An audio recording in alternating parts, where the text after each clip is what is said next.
भारत के पास चीनी की कोई कमी नहीं, तो पूरे चीजों को हम समझते हैं। देखिए, एथेनॉल ब्लेंडिंग मतलब क्या होता है? पेट्रोल में जब इथेनॉल मिला दिया जाता है, इथाइल अल्कोहल, तो उसे मिक्सचर ना बोल के ब्लेंडिंग बोला जाता है। ये फायदेमंद होता है, इससे थोड़ा सा पेट्रोल का पैसे बच जाते हैं। इसमें 85% जो होता है वो पेट्रोल होता है, 15% जो होता है इसमें इथेनॉल होता है। हालांकि भारत सरकार का टारगेट है कि 2025 तक इसे 20% इसमें एथेनॉल मिला देना है, और एथेनॉल मिलाने की क्रिया को एथेनॉल ब्लेंडिंग कहते हैं। ऐसा क्यों किया जा रहा है? क्योंकि भारत के पास बहुत ज्यादा ऑटोमोबाइल इंडस्ट्री है। हमारे पास दुनिया में 3rd नंबर पे हम लोग आते हैं ऑटोमोबाइल सेक्टर में। हमारे भारत में कई अलग अलग टाइप की व्हीकल्स बनते हैं, जिसमें 26 million vehicles per year Bharat में बनाए जाते हैं। इस 26 मिलियन व्हीकल में से लगभग 5 मिलियन व्हीकल्स हर साल 5 मिलियन व्हीकल्स हर साल हम लोग निर्यात कर देते हैं। तो हम लोग के पास जो 26 मिलियन जो बच रहा है यहाँ पे टोटल ओवरऑल, मतलब अगर भारत में देखेंगे तो लगभग 20 मिलियन गाड़ियां हर साल बन रही हैं, और उसमें जो फ्यूल पड़ रहा है वो पेट्रोल से आ रहा है। और पेट्रोल हमारे पास तो होता नहीं, हम लोग 80% पेट्रोल जो है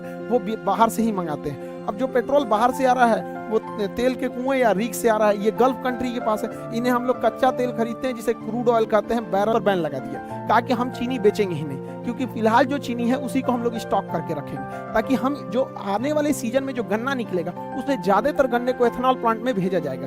अब ज्यादातर को भेज देंगे, वो चीनी के लिए नहीं बचेगा। भारत में महामारी हो, पूरा भयानक कम महंगाई है भारत में, चीनियों महंगा हो जाएगा यहाँ पर, इसलिए इस पे निर्यात पर रोक लगाई गया। हालांकि भारत में चीनी का प्रोडक्शन बहुत ज्यादा है। चीनी का प्रोडक्शन 35 मिलियन टन है हम लोग के पास चीनी का प्रोडक्शन। हालांकि इसका उत्पादन जो है वो 27 मिलियन टन है, यानी 8 मिलियन टन एक्स्ट्रा हमारे पास है। 35 मिलियन टन उत्पादन है, 27 मिलियन टन चीनी का उपभोग है। चीनी का डेली रेगुलर बेसिस पे उपभोग होता है हम लोग के यहाँ। चाय में होता है, बिस्किट में होता है, तरह तरह की कैंडी, मिठाइयाँ छोटे बच्चों के लिए खाने के लिए आता है, लेमचूस उमचूस। यहाँ पर मिठाई देखिएगा, जलेबी, रसगुल्ला, जितना सब चीज में चीनी पड़ता है हमारे यहाँ चीनी। और जो पैकेट वाली सामानें बिकते हैं, कभी मंच, तुका दुकाई, किट कैट उट कैट, ये सब छोटका लड़का ज्यादा जानता होगा, सब हम लोग को कौन सी पता है सब, मतलब वो सबको।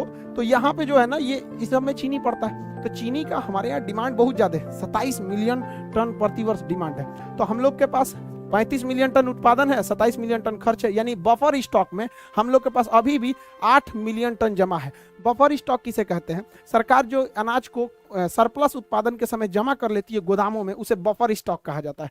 बफर स्टॉक रखने की जिम्मेदारी फूड कॉर्पोरेशन ऑफ इंडिया को है, एफसीआई को है। बड़े बड़े गोदाम होते हैं, इसी में रखा जाता है, छोटा मोटा नहीं, बड़ा सा गोदाम होता है, इसे ही कहा जाता है बफर स्टॉक। इसलिए भारत सरकार क्या की है, फ्यूचर प्लानिंग में बैलेंस न गड़बड़ाए महंगाई का और सप्लाई का, इसलिए इस पर बैन लगा दिया गया। अभी आप देखे होंगे चीनी पे बैन लगा दिया गया, गेहूं पे बैन लगा दिया गया, चावल पर बैन लगा दिया, क्योंकि टूटे हुए चावल से भी मेथनॉल बन जाता है। अभी तुर्की जो है गेहूं को वापस कर दिया। देखिए, बहाना करके कि इसमें वायरस था। सोच रहा अफगानिस्तान के लोगों के लिए वायरस नहीं है, आईएमएफ कह रहा है कि प्लीज गेहूं दे दीजिए। ई लोग को बहुत बड़ा दिमाग हुआ है। ये एक्चुअली देखिए क्या है कि तुर्की क्या देख रहा है कि वो रूस के करीब है।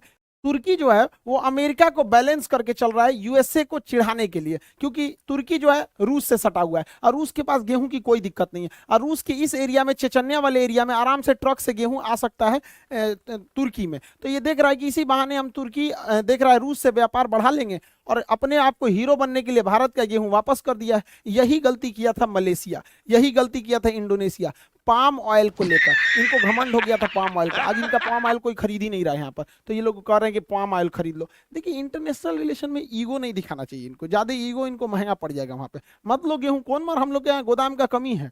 तो आप ये समझ गए होंगे कि एथेनॉल ब्लेंडिंग क्या है, फ्लेक्सी फ्यूल क्या है, और क्यों हम लोग इसको ज्यादा प्रमोट कर रहे हैं। ये अच्छा भी है, हमारे बचे हुए खाना या जो अनाज बर्बाद हो जाते हैं, अनाज टूट फूट जाते हैं, जैसे चावल वगैरह का दाना, तो उसे इजीली इसे दोबारा फर्मेंटेशन यानी किण्वन करके बनाया जा सकता है, जो काफी अच्छा भी है यहाँ पर। इससे देश को भी फायदा होगा।